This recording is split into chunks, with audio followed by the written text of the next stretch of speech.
Hello and welcome to the Craft Beer Corner. For today's beer review, we've got a really exciting one today. And it has certainly been a while since I've gotten to dig into this beer style. But today we've got a couple flavored Imperial Porters to review, and both from really big powerhouse brewers here. So I am just so excited to get my hands on some quality porters again. Both of these, as you could probably guess, I did source from Tavour.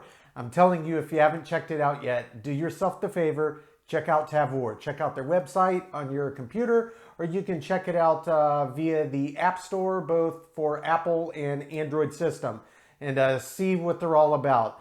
Nonetheless, today we're jumping into a brewer that I discovered from Tavour that every beer I've had that they've done is just spectacular.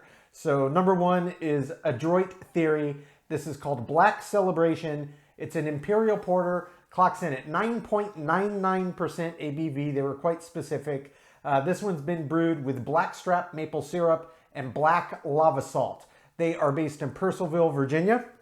And then number two, we have got Epic Brewing's Imperial Pumpkin Porter. That's the name of it, so it's named what it is. Imperial Pumpkin Porter brewed with pumpkin spices, and it's also been whiskey barrel aged. This one clocks in at 9% ABV. Epic is based in Denver, Colorado, though they have another brewing operation now also in Salt Lake City, Utah. I don't know in which location this was brewed, but nonetheless, they both sound awesome, and I can't wait. It's been too long since I've had a porter, so we're going to jump right in. Starting with the Adroit Theory's Black Celebration, this one clocks in at 9.99% ABV.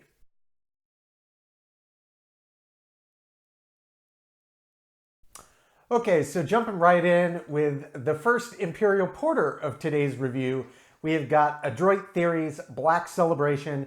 This one clocks in at 9.99% ABV, and it's been brewed with blackstrap maple syrup and black lava salt. As is tradition with Adroit Theory, they put a ghost number on their beers. This is Ghost 773 for those who may want to know. In terms of label art, this one is very clean design and understated for Adroit Theory. It's just got a nice clean black label, nice gold script on there. And I can tell you, as per usual with Adroit Theory, it does give suggestions for food, cheese, and cigar pairings. The specific one says braised pork with mole poblano, cheese carocha, and cigars Romeo y Julieta or Romeo Añejo.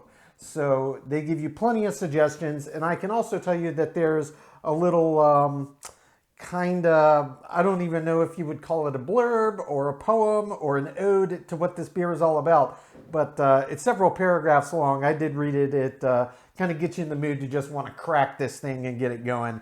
And I'm really excited to get my porter glass dirty today. It's been a long time since I've done that. So without further ado, let's get this bad boy cracked. All right. Poured right in the glass. This is a very big bottle. It's going to take multiple refills. I know, shucks. Let's give it a pour. Give it some agitation. Give it a chance to form a head here. All right. Yeah, porters tend to be very effervescent, so typically they don't form the greatest heads in the world, and that they do, they don't normally retain.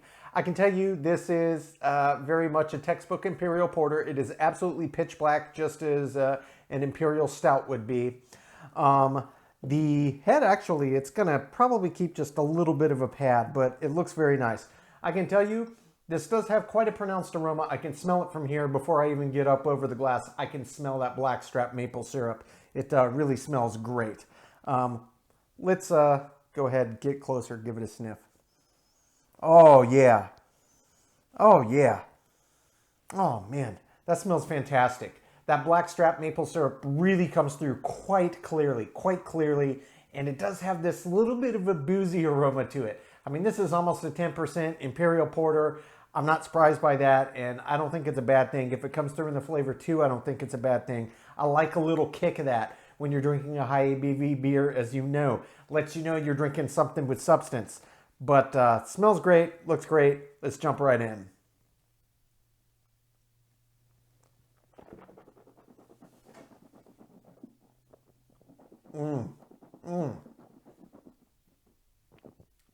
Oh, yeah.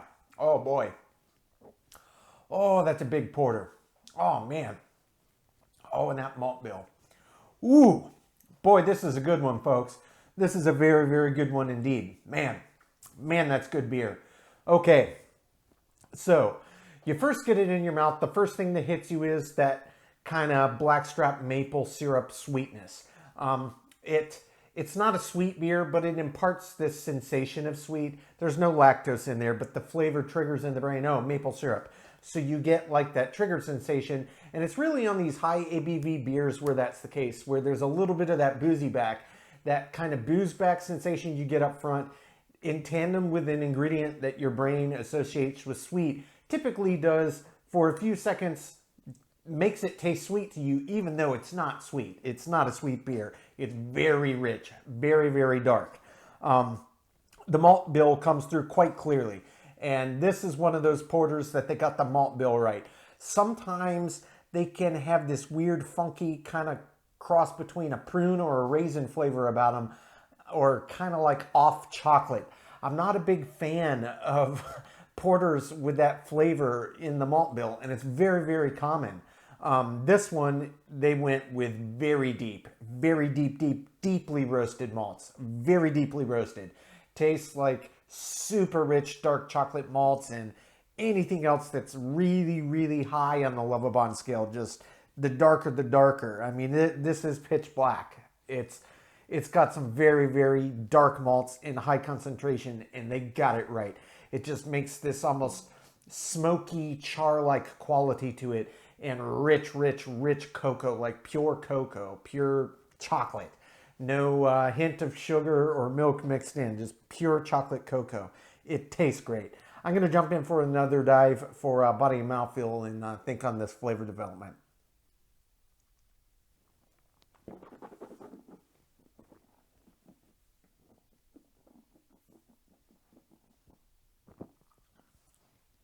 Okay, so the body and the mouthfeel on this, God, it's just so good. The body and the mouthfeel on this beer are quite a bit different than your average porter. It's an Imperial. It doesn't necessarily mean anything because they all run the gamut, but I can tell you this beer has a lot more weight to it than your average porter. Porters tend to be a little bit lighter, even in the higher ABV range, they don't tend to have that big of a breadth on the palate. This one really does. You can tell it's a high ABV beer. Mouthfeel, completely different than a standard porter, and I think it's in a good way. Typically, they feel relatively flat in the mouth, and they're very, very effervescent. It is a very effervescent beer style, but this is so big, and maybe it's the blackstrap maple syrup that they put in with there. It really is adding this thick quality to it, so it is quite viscous. And there's still a little bit of the carbonation in the mouth, but overall it's really more of this syrupy mouth sensation. So it's heavy and it's syrupy. It's thick. It's a big, thick, heavy beer, and it really feels nice. It feels appropriate for what they're trying to do with this, and certainly for the ABV range. That said, if you do agitate around the palate, it does get quite creamy. It doesn't necessarily make it any thicker, but due to all that carbonation in there, it does start to cream up quite well. In terms of the black lava salt, I'm not really picking that up at all, but I'm going to jump in for another dive and really think on this flavor development and see what else I can pick up I may have missed.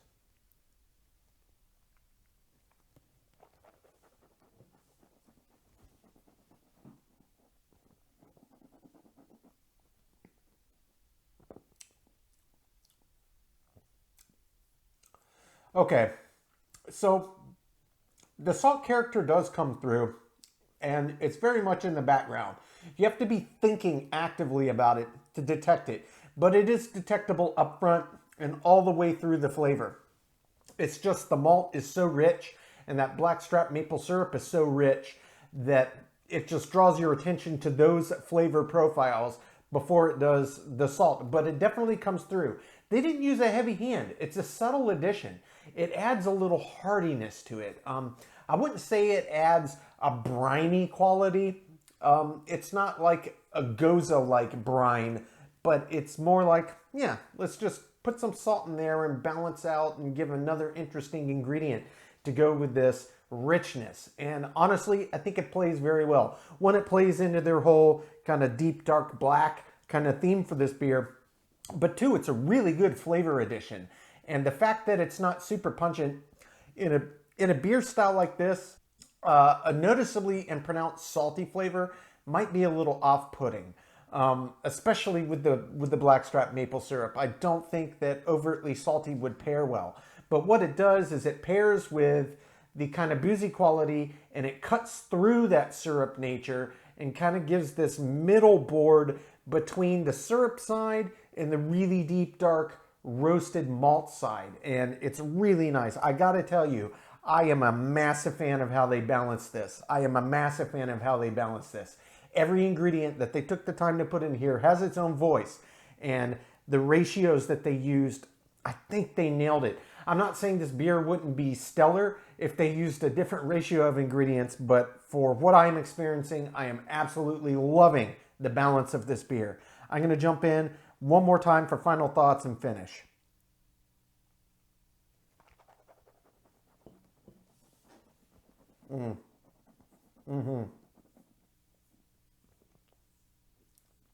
If you agitate it on the palate up front heavily, the salt comes through much more clearly up front and it sticks there. So you get that boozy kick, you get that syrup, and you get that salt. And the salt's underneath all of it, but it's really kind of syrup and malt bill are fighting for the top. So they're almost in a dead even heat, and then the salt's underneath here just adding this other interesting layer, and it's really, really nice.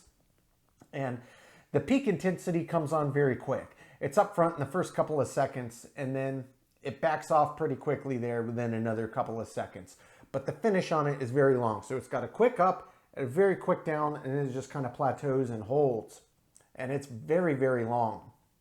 And what you're left with on the end of the finish, which really is a good, it's probably pushing 30 seconds on each sip. It's quite long, much longer than your average porter. What you're left with, the dominant flavors at the end, are the pairing of the malt bill with the syrup almost in equal parts, and then just the faintest whisper of that salt underneath. So it really does everything that happens from the very beginning all the way to the end. It just gets a little less intense, but it sure does last a long time for a porter. I can still taste it, all three elements, and it's fantastic. I'm going to take my time, sip on this, count my scores. When we come back, we will get to our second Imperial Porter of today's review. That's Epic Brewing's Imperial Pumpkin Porter, and that one clocks in at 9% ABV.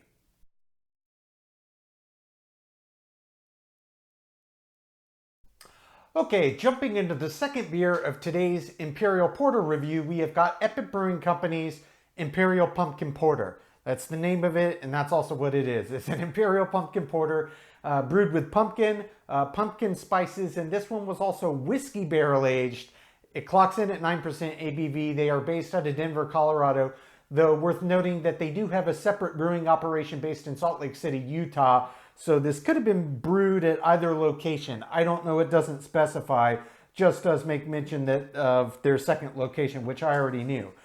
In terms of label art, this one's very subdued. It's just very clean, nice clean design. It's got a pumpkin on it, and that's about the extent of anything worth talking about. So let's just get this cracked. Another big one here. Got away from me, that's okay. I can rest on the floor for the time being. Let's get this poured right in the glass. That looks a lot more akin to a standard porter color, a little light around than the last one. The last one was absolutely pitch black like an Imperial Stout. This is much more akin to the standard porter color. It's what I'm used to seeing. So it's not going to be pitch black. Indeed, it's not. It's just a very, very dark brown. Somewhere between a standard stout and say a dark brown ale. That's where a porter falls in the line. So you can see a little bit of light through it. At the very bottom, it kind of has a reddish tint to it, just from where it's thinner and the light can actually make it through. But looks great. I can see it's quite active in terms of carbonation. And you can see that this one actually, it's not that common for a porter, but it did pour a nice, creamy, luscious head on top. Very uncommon.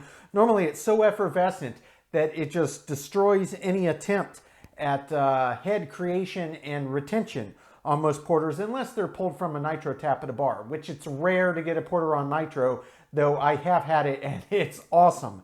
Nonetheless, looks great. Let's give this a sniff. Oh yeah. Oh, that smells great. Oh, absolutely. Okay, every bit of what I expected is going to come through in the flavor I can get in full force on the aroma. You have to get close to it to really pick it out, but once you do, you can pick out everything. The pumpkin comes through clearly. The spices come through clearly.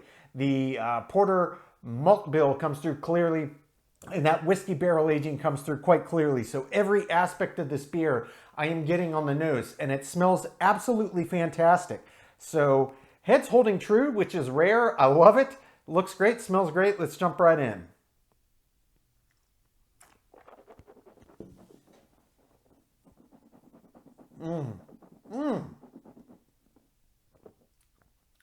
Oh man.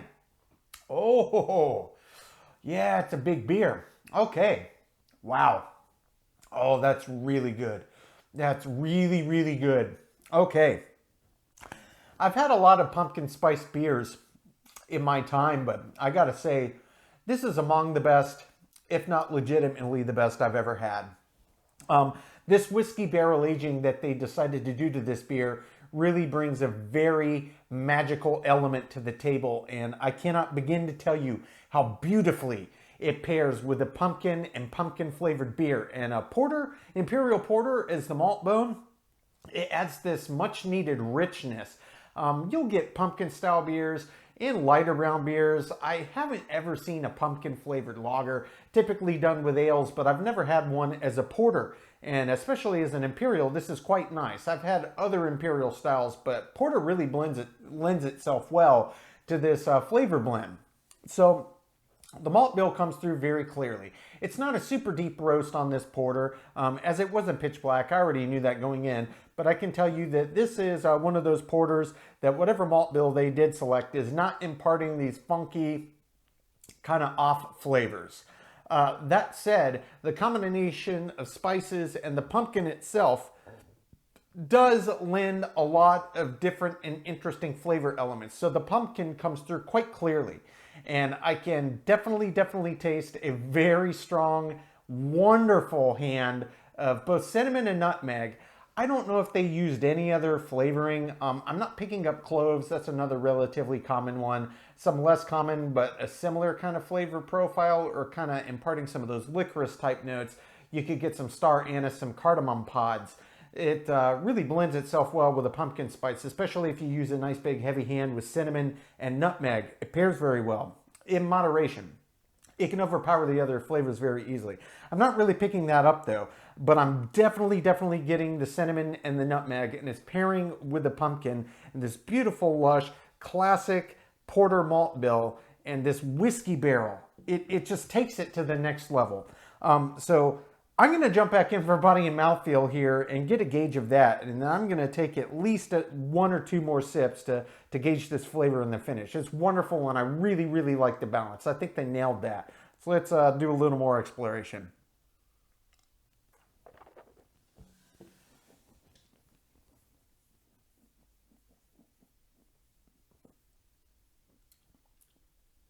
Okay, so the body on this is just medium. It's not even encroaching on medium heavy for my money. And it's much lighter than you would expect for a 9% Imperial. Though, that said, porters don't tend to be the heaviest styles anyway in terms of breadth of body. So this is noticeably heavier than a standard porter. The mouthfeel on this one doesn't feel quite as effervescent as your average porter. Indeed, it feels a little bit thicker. It's not viscous. I wouldn't call it viscous, but it's definitely got a thickness in the mouth.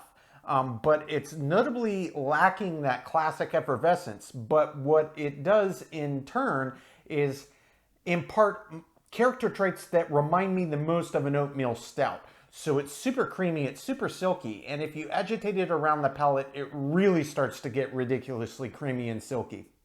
And it does further thicken up that thickness feel. Very, very nice body and mouthfeel. I like it. The body's not as heavy as I expected for an Imperial, but it is a porter and it's substantially heavier than your average porter. No question about it. Even much more so than the average Imperial. That first beer aside, but this one, yeah, it's got real presence. The flavors, I get to think about them again, and I just keep going back to, man, this is so good. It's just so good. The balance of the flavors that they put in here, what they elected to put in here, and how they all work together is just beautiful. Every single independent thing that they tried to get out of this beer makes its presence known perfectly clearly, and that is just the textbook definition of a perfectly balanced beer. So I'm going to jump back in for another sip here and explore this flavor again.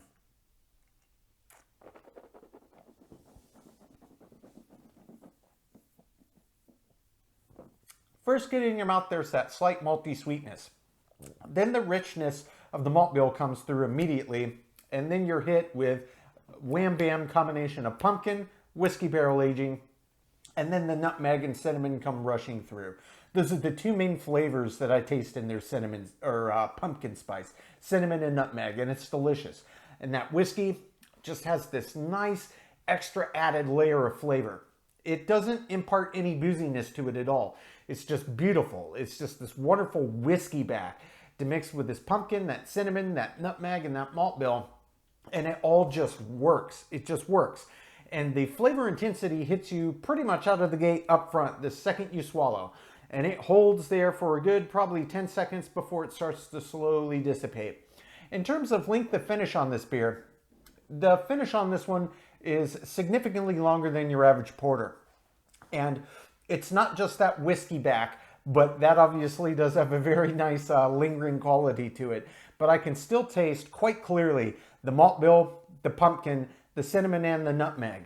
The flavors that come through in this beer are pungent, and they last a long, long time on each sip, and it's just fantastic.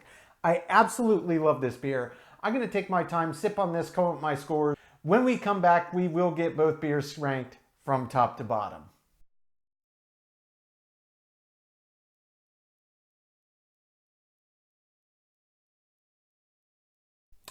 Okay, now that we've gotten to enjoy both of these beers, we're going to get them ranked. Starting with Adroit Theory's Black Celebration. This was the Imperial Porter. The clock's in at 9.99% ABV. Again, they're based out of Purcellville, Virginia, and this one was brewed with blackstrap, maple syrup, and black lava salt. Starting with the aroma on this beer was huge. It was one of those beers you could smell from a great distance away. When you did smell it, you could really smell that malt bill and that blackstrap maple. It gets a perfect 10 out of 10.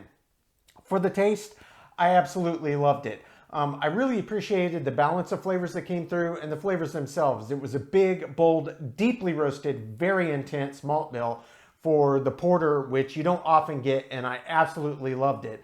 And it was a nice stark contrast to the rich, slight sweetness to the blackstrap maple syrup, and then that underlying lava salt for just this kind of earthy quality. It wasn't briny more as it added just this extra flavored dimension you wouldn't have had otherwise, but it all paired together perfectly. 10 out of 10. For the body, this was a huge porter, absolutely huge. It's easily one of the biggest, if not the biggest porters I've ever had. Gets a perfect 10 out of 10. For the mouthfeel, same story here. This actually had nice viscosity to it, though it did have a nice bit of the classic effervescence to it as well, which I didn't anticipate in one quite this high ABV, but it was just a home run. Really, really enjoyed this beer. Almost every category was a perfect execution. Mouthfeel, no different. It gets a 10 out of 10. For the finish on this beer was exceptionally long. The malts were so deeply roasted, they were just positively pungent. Same thing with the blackstrap maple. It just really kept making its presence known. And while the black lava salt was very much just this added background bonus, it did still have good staying power on the end of each sip together as well. All of the flavors that they put in really came through perfectly clearly all the way to the end of a very long finish. It gets a 10 out of 10. For the head and retention, frankly, this was the only category that wasn't a perfect job for me. It formed a decent head and it stuck around okay, but it wasn't top tier. Still well above average, it gets an 8 out of 10. For the appearance, this was easily the darkest porter I've ever seen. It was pitch black. For an Imperial, that's usually what you get, but not always, but this was properly pitch black. gets a perfect 10 out of 10. For the balance, I mentioned this in terms of the flavors, but the balance I thought was exceptional.